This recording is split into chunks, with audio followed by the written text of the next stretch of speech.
I'll show you how to set up measurement lines based on head height in Blender.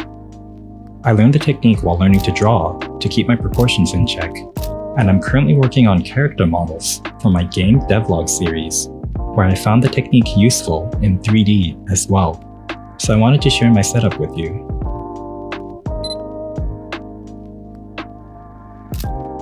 In Blender, start by enabling the Auto Mirror add-on, which is an extension that comes with the software. Then create a cube that's sized at 0.1.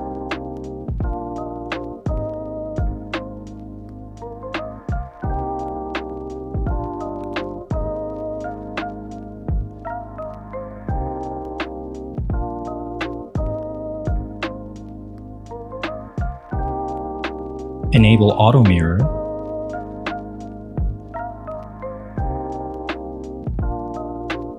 and then grab the face on the x-axis and stretch the cube into a rectangle.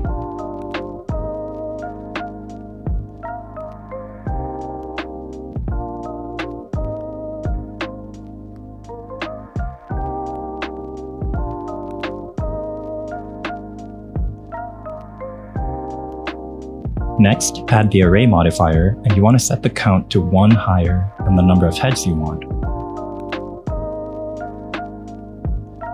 Then, set the x factor to 0 and the z factor to 1. Enable constant offset and set it to 0.9 on the z-axis, leaving the other two at 0.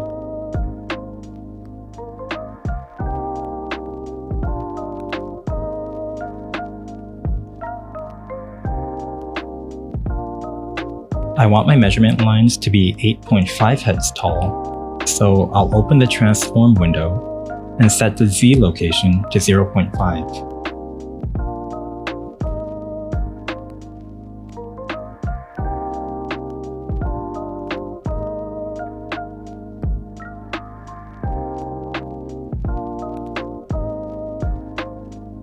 Scaling the lines doesn't resize the 0.5 head tall gap at the bottom.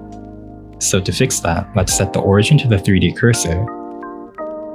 And now we can scale the height to any specific value that we want.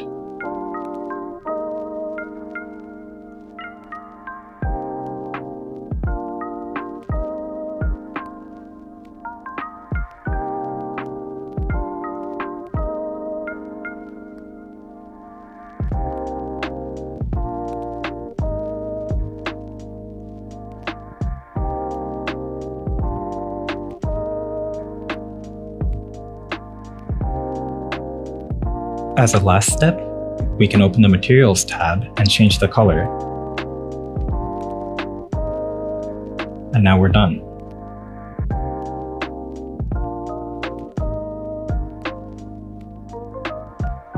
You can watch me use these measurement lines to model a full character in my Devlogs series, where I'm creating a PvP sword fighting action game incrementally, and every episode comes with a playtest that you can try in your browser without installing anything. So far, I've finished the movement controls, and I'm currently working on my player characters. Subscribe for my tutorials and devlogs, and I'll see you next time.